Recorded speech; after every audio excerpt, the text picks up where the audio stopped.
बिस्मिल्लाहिर्रहमानिर्रहीम, अस्सलाम वालेकुम। आज से 6 या 7 माह पहले आपने एक बात सुनी होगी कि कुछ लोगों की आंख में इंजेक्शन लगे हैं और उस इंजेक्शन को लगाने की वजह से उनकी आंखें ज़ाया हो गई। वो कौन से लोग थे? जो लोग शुगर या ब्लड प्रेशर के पेशेंट थे, आंख में एक इंजेक्शन लगता था।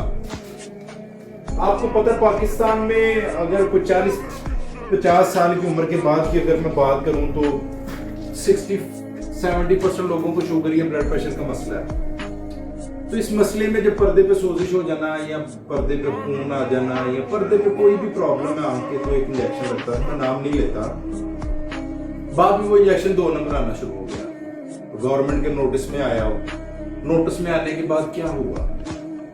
सिस्टम को बेहतर होना चाहिए ना, तो सिस्टम बजाय बेहतर होने के और खराब हो गया। क्या किया आप लोगों ने? वो इंजेक्शन बंद कर दिया। वो गरीब लोग जो बेचारे लगवा लेते थे, थोड़े बहुत पैसे इकट्ठे करके लगवा लेते थे, लगवाने के बाद उनको फाका मिल जाता था। अब उसी तरह के इंजेक्शन का रेट आपने लाखों में कर दिया है। लोग रोजाना की बुनियाद पे अंधे हो रहे हैं। क्या सोच सकते हैं आप इस बात को? जो इक़्तिदार में लोग बैठे हुए हैं, कि आप सोच सकते हैं कि ये कितना बड़ा जुल्म हो रहा है?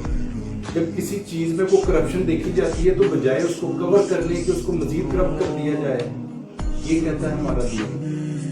ना करें इस तरह। इस चीज पे थोड़ा सा गौर करें।